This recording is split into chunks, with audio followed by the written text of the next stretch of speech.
बिस्मिल्लाहिर्रहमानिर्रहीम। अस्सलाम वालेकुम। कैसे हैं आप सब? उम्मीद करती हूँ सब खैरियत से होंगे। आज बनाएंगे बहुत ही टेस्टी और सबका बहुत ही मोस्ट फेवरेट देगी स्टाइल आलू चिकन का सालन, जो कि बहुत ही ज़्यादा टेस्टी बनता है। और इसको आप बनाकर तंदूरी रोटी के साथ, चपाती के साथ या फिर वाइट राइस के साथ सर्व कर सकते हैं। और अक्सर क्या होता है कि जब आलू चिकन का सालन बनाते हैं तो उसमें टेस्ट और फ्लेवर नहीं आता, या फिर उसमें प्याज तैरने लगती है। तो बस आज की वीडियो आपने स्किप नहीं करनी, वीडियो को आपने एंड तक देखना है। सारी टिप्स और ट्रिक्स मैं आपके साथ शेयर करूंगी कि बिगनर्स भी जब इसको बनाएंगे ना तो परफेक्ट उनका ये आलू चिकन का सालन बनकर रेडी होगा। तो चलें फिर शुरू करते हैं इसको बनाना। पैन में डालेंगे 1 कप ऑयल और अच्छी तरह से इसको गर्म कर लेंगे। आप ऑयल की जगह घी का इस्तेमाल भी कर सकते हैं। अब इसमें डालेंगे 3 मीडियम साइज की स्लाइस में कटी हुई प्याज। मीडियम टू लो फ्लेम पे प्याज को इतना फ्राई करना है कि इसका कलर जो है ना वो गोल्डन ब्राउन हो जाए। अक्सर क्या होता है कि प्याज को सही से फ्राई नहीं करते, जिसकी वजह से प्याज कच्ची रह जाती है और शोरबे में तैरने लगती है। तो बस प्याज को अच्छी तरह से फ्राई करना है और ज़्यादा हाई फ्लेम पे इसको फ्राई नहीं करना। अब जैसे ही प्याज का कलर थोड़ा सा गोल्डन ब्राउन होने लगेगा तो इसमें डालेंगे कुछ साबुत गरम मसाले। 2 छोटे टुकड़े तेजपात के, 2 दालचीनी के टुकड़े, 4 हरी इलायची, 4 से 5 लौंग और 3 से 4 छोटे टुकड़े जावित्री के। और इन गरम मसालों को भी प्याज के साथ अच्छी तरह से फ्राई करेंगे ताकि खुशबू आने लगे। तो गोल्डन ब्राउन कलर आ जाने तक प्याज को मैंने फ्राई कर लिया है और देखें प्याज का कितना अच्छा कलर आ गया है। बस इसी तरह से प्याज को फ्राई करेंगे ना तो प्याज बहुत अच्छी तरह से शोरबे में मिक्स हो जाएगी। अब इसमें 1/4 कप पानी डालकर अच्छी तरह से मिक्स कर लेंगे। पानी डालने से क्या होगा, एक तो इसका कुकिंग प्रोसेस रुक जाएगा और प्याज का कलर ज़्यादा डार्क भी नहीं होगा। तो बहुत ही बेहतरीन शोरबे का कलर आएगा। अब इसमें डालेंगे चिकन। 1 किलो चिकन ले ली है और चिकन को धोने के बाद मैंने थोड़ी देर के लिए छलनी में रख दिया था, ताकि चिकन का जो एक्स्ट्रा पानी है वो सारा निकल जाए और ये अच्छी तरह से खुश्क हो जाए।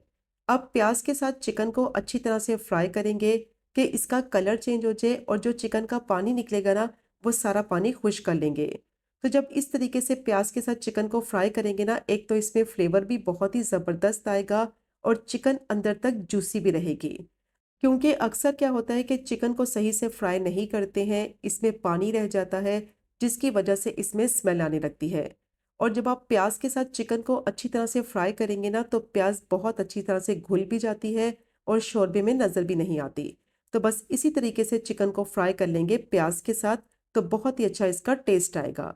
अब इसमें डालेंगे 1 टेबल स्पून भर के लहसुन अदरक का पेस्ट और दोबारा से चिकन को इसके साथ फ्राई कर लेंगे, ताकि चिकन का कच्चापन खत्म हो जाए और इसमें अच्छी सी लहसुन अदरक की खुशबू आने लगे और ऑयल दोबारा से इसका सेपरेट हो जाए। तो तकरीबन 5 से 6 मिनट के लिए दोबारा से चिकन को अच्छी तरह से फ्राई कर लिया है। प्याज देखें कितनी अच्छी तरह से मिक्स हो गई है, ऑयल इसका सेपरेट हो गया है और चिकन का कलर भी कितना अच्छा गोल्डन ब्राउन हो गया है। जैसे ही चिकन फ्राई हो जाएगी तो अब इसमें डालेंगे टमाटर। 3 बड़े साइज के टमाटर लिए थे, छिलका उतारकर इनको मैंने बिल्कुल बारीक चॉप कर लिया है। और अगर आप मीडियम साइज के टमाटर लें तो फिर आप 4 ले लें। अब अच्छी तरह से टमाटर को चिकन में मिक्स करेंगे और फ्लेम को मीडियम टू हाई कर देंगे, क्योंकि टमाटर जैसे ही पकने लगेंगे ना तो इनका काफ़ी ज़्यादा पानी निकलेगा। तो टमाटर को इतना पकाना है कि पानी भी सारा खुश्क हो जाए और ऑयल इसका सेपरेट हो जाए। अब साथ ही इसमें कुछ स्पाइसेस भी ऐड कर देंगे। 1.5 टीस्पून नमक डालेंगे या फिर आप अपने टेस्ट के हिसाब से डालें। 1 टीस्पून तीखी वाली लाल मिर्च और हाफ टी स्पून कश्मीरी लाल मिर्च डालेंगे। 1.5 टीस्पून धनिया पाउडर, हाफ टी स्पून काली मिर्च का पाउडर और क्वार्टर टीस्पून हल्दी डालेंगे।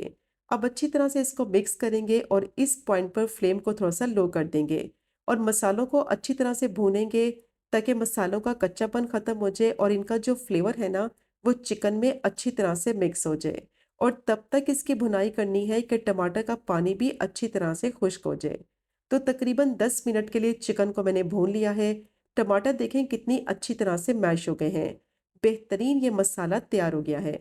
अब जैसे ही टमाटर का पानी खुश्क हो जाएगा, मसालों का फ्लेवर जो है वो अच्छी तरह से मिक्स हो जाएगा, तो इस पॉइंट पर इसमें 1/3 कप दही शामिल करेंगे। और कोशिश करें जो दही इस्तेमाल करें ज़्यादा खट्टी ना हो। और दही डालने से पहले फ्लेम को बिल्कुल लो कर दें, ताकि दही मसाले में अच्छी तरह से मिक्स हो जाए और इसकी फुटकियाँ ना बने। अब तकरीबन 3 से 4 मिनट के लिए मिक्स करते हुए दही को मैंने मसाले में पका लिया है। और ये अच्छी तरह से मिक्स हो गया है। जैसे ही दही मिक्स हो जाएगा ना, तो इसमें आलू डाल देंगे। 4 आलू लिए थे और 1 आलू को मैंने 4 से 5 पीसेस में काट लिया था। अब आलू को भी मसाले के साथ अच्छी तरह से भून लेंगे, ताकि मसाले में जो इसका फ्लेवर है वो अच्छी तरह से मिक्स हो जाए और आलू का कच्चापन खत्म हो जाए। आलू की क्वांटिटी आप अपने हिसाब से कम या ज़्यादा ऐड कर सकते हैं। अब साथ ही इसमें डालेंगे हाफ टी स्पून ज़ीरा पाउडर और 2 से 3 मिनट के लिए इसके साथ दोबारा से इसकी भुनाई कर लेंगे, ताकि जो ज़ीरा पाउडर डाला है ना, वो भी अच्छी तरह से मसाले में मिक्स हो जाए। अब इसमें पानी डालेंगे और पानी की क्वांटिटी उतनी डालनी है कि शोरबे की कंसिस्टेंसी भी बिल्कुल परफेक्ट तैयार हो जाए और आलू भी अच्छी तरह से गल जाए। तो 1.5 कप मैंने इसमें पानी डाल दिया है। और गर्म पानी डालेंगे ना, एक तो इसका कुकिंग प्रोसेस नहीं रुकेगा और गर्म पानी डालने से ना जो शोरबे का कलर है ना, वो बहुत ही ज़बरदस्त खिला खिला रहेगा। अब अच्छी तरह से इसको मैंने मिक्स कर लिया है। फ्लेम को बिल्कुल लो कर देंगे और लो फ्लेम पे इसको 10 मिनट के लिए पकने देंगे, ताकि शोरबे की कंसिस्टेंसी भी बिल्कुल परफेक्ट रेडी हो जाए और आलू भी अच्छी तरह से गल जाए। शोरबे की कंसिस्टेंसी आप अपने हिसाब से पतली या गाढ़ी रख सकते हैं। अब 10 मिनट के लिए लो फ्लेम पे इसको मैंने पका लिया है। आलू बहुत अच्छी तरह से सॉफ्ट हो गए हैं। अब लास्ट में इसमें डालेंगे हाफ टी स्पून गरम मसाला पाउडर, 3 से 4 हरी मिर्च डाल देंगे, बारीक चॉप किया हुआ हरा धनिया डालेंगे। मिक्स करते हुए सिर्फ 1 से 2 मिनट के लिए पका लेंगे, ताकि तीनों चीज़ों का जो फ्लेवर है ना, वो अच्छी तरह से मिक्स हो जाए शोरबे में। तो बहुत ही बेहतरीन और शानदार देगी स्टाइल आलू चिकन का जो सालन है ना, वो तैयार हो गया है। तो बहुत ही ज़्यादा टेस्टी बनता है। मस्ट ट्राई कीजिएगा मेरी रिकमेंडेशन पे, कि जब आप इस रेसिपी से ये टेस्टी आलू चिकन का सालन बनाएंगे ना, तो सब आपकी बेहद तारीफ करेंगे। दावत है तो इसको बनाकर सर्व करें तंदूरी रोटी के साथ। परफेक्ट कॉम्बिनेशन रहेगा। तो ये चेक करें आप इसकी फाइनल लुक, कितनी परफेक्ट कंसिस्टेंसी बनी है शोरबे की और कितना बेहतरीन शोरबे का कलर आया है। तो बस जो टिप्स मैंने आपके साथ शेयर की है ना, उन्हीं को आपने फॉलो करना है। तो बिगनर्स भी इसको आसानी से बना लेंगे और ये इतना लजीज बनेगा कि घर वाले बार बार इसकी फरमाइश करेंगे। तो मस्ट ट्राई कीजिएगा ये देगी आलू चिकन सालन की रेसिपी को। अगर आपको आज की वीडियो पसंद आए, आज की रेसिपी पसंद आए, चैनल को ज़रूर सब्सक्राइब करें, वीडियो को लाइक करें और शेयर करें। इंशाल्लाह मिलेंगे अगले कुकिंग व्लॉग में फिर एक नए रेसिपी के साथ। तब तक मुझे अपनी ख़ास दुआ में याद रखें। अल्लाह हाफ़िज़।